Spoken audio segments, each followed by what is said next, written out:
Hi YouTube friends, welcome to my little corner of the internet. Today I'm going to be talking about the most recent episode of The Bachelor, and it was week 8, right? Hometowns? I really liked the episode. It was rather chill. It felt a little fast paced, but also chill at the same time. Like, I just don't feel like there was too much going on despite meeting families. There wasn't a lot of new information. I don't know, it was a chill episode, I guess.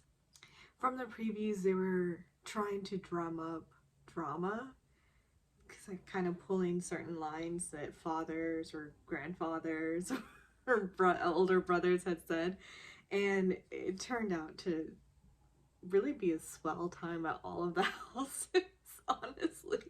So I guess we can get into it a little bit. We start off with Susie, and in the daytime portion, she's taking Clayton to a jiu-jitsu class.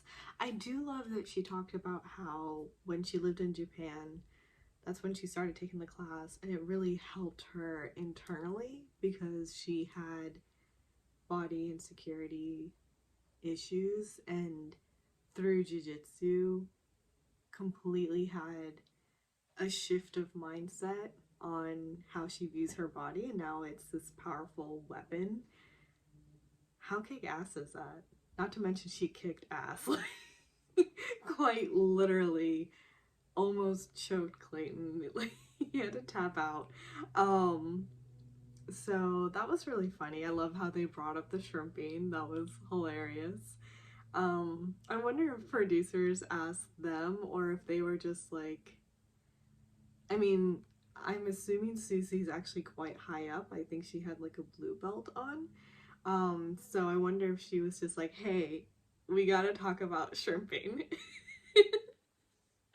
That would be really funny if that was the case. She does seem very just bubbly and fun and easygoing, and it's very cute.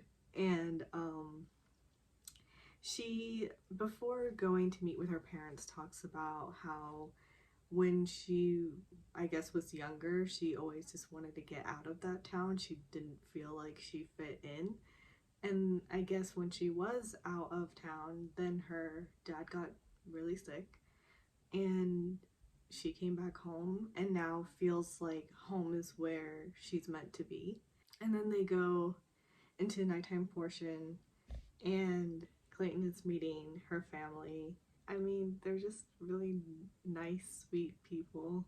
And are we really surprised? First, the dad pulls Susie and I did want to comment on this. She talked with her dad, and the first thing she does is check in with her dad. And, like, how is he doing? Health-wise, how is he doing? Which, it just tracks with Susie, because whenever she had one-on-one time with Clayton, she was always immediately first, how are you doing? How are things going in this process, you know? So she's a very thoughtful and considerate individual, and it just continues to show. And her mom put Clayton on the spot, although in each family there was always one member that was sort of like, do you love her? Which, when I think about it from their point of view, of course they're going to ask that. Because they've now made it up until hometown dates. It's now quite a real possibility they might get engaged. If you're going to be getting engaged, do you love her? And he did a fairly good job at each of the houses, just sort of being like, well, I haven't really told anyone that I love them, but I do have strong feelings. Over here, he does talk about how he can see that very easily happening. Which, you know, if I'm a mom and I'm hearing someone say that, it's sort of like, oh, okay. So I kind of understand why later in the rose ceremony, and we're seeing the girls sort of drive up and go in, and Susie's in her ITM, and you hear her voiceover, and she's talking about how, oh, my mom told me that he didn't say that he loved me, and she sort of really stuck on that point. And I can see sort of why. I mean, if the mom is hearing from him that it's like, oh, I can see it easily happening one day.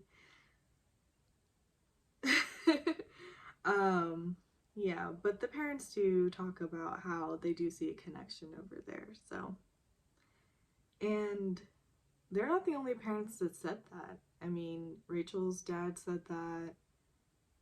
Um, Serene's brother said that. I'm trying to think.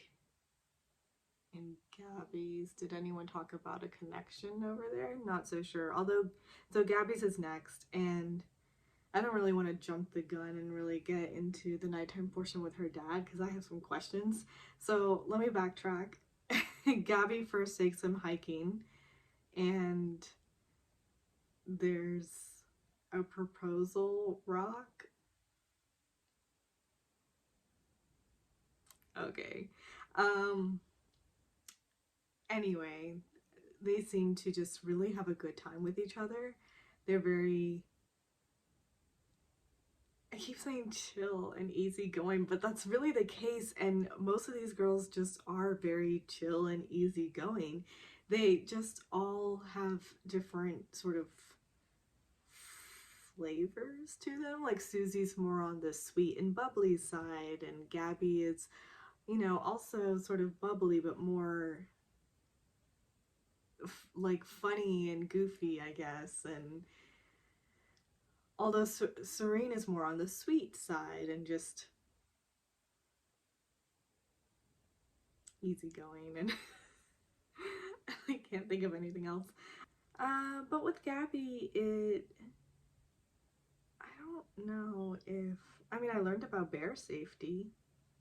I mean, who knew that with different types of bears, you react in a different way? I think I would just scream and cry no matter what bear I come into contact with.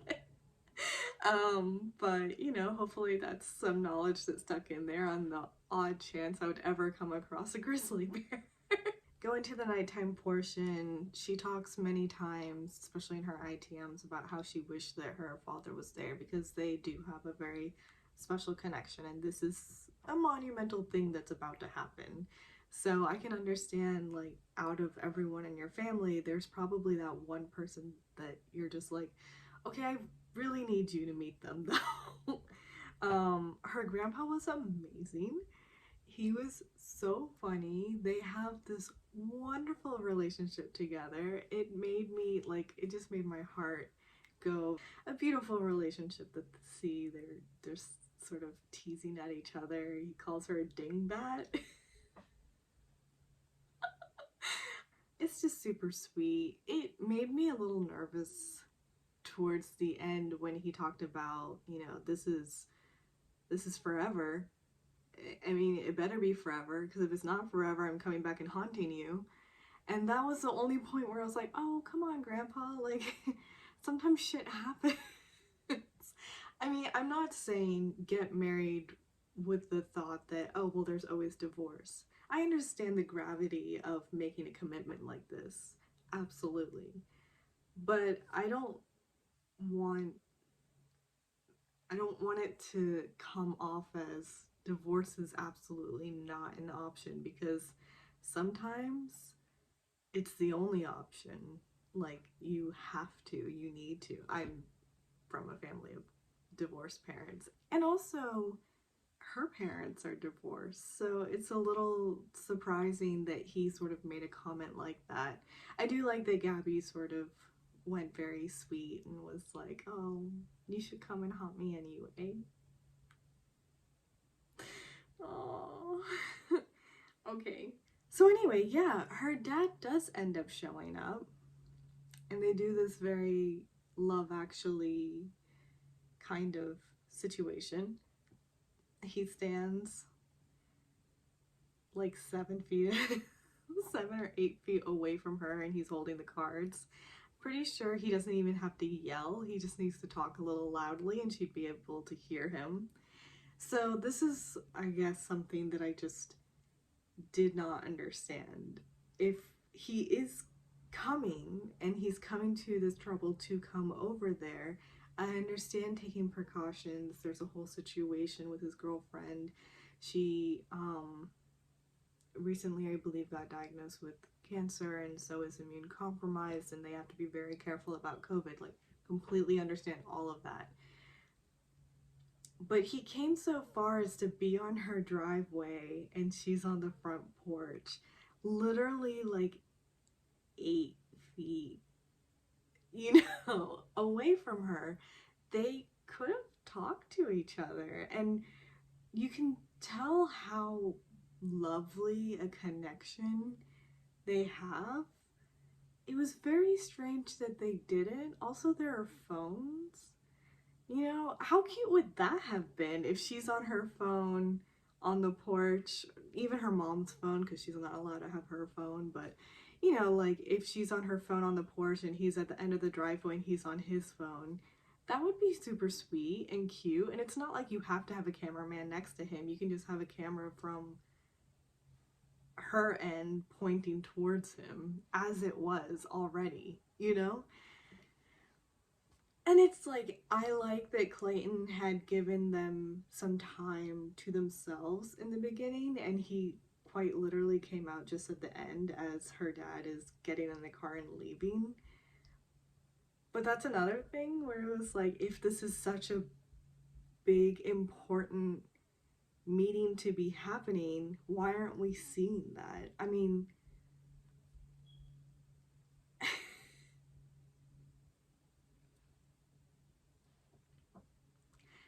I have questions. I doubt I will get answers. That was just weird. It really was. I mean, sure, there's something cute and it does tug at your heartstrings, but not enough.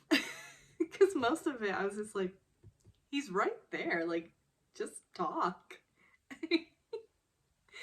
Anyway, so that was Gabby's hometown. I felt that though they get along and it is very goofy and fun, and I think that that would be a fine relationship, I don't really see a longevity over here, and I actually wondered if they were really that close. But I sort of wondered if Clayton is actually quite close to Gabby. I couldn't tell because when she came up onto the porch after her dad had left and they were sort of holding each other and then he kissed her or whatever. What am I trying to say? It didn't feel very connected, I guess.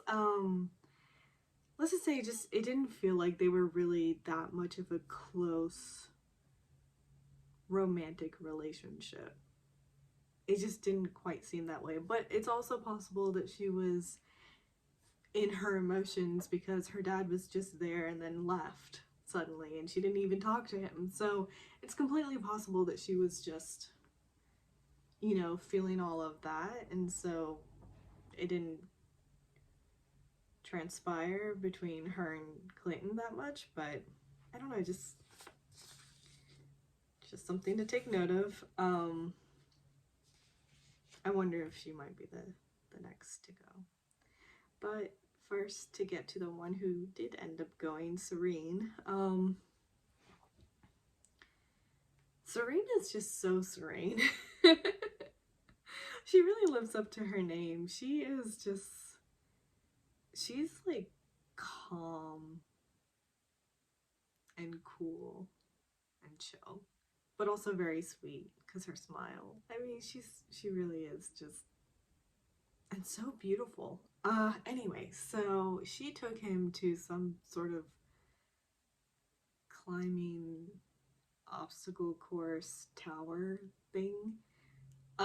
Clayton was very scared, and that was really funny.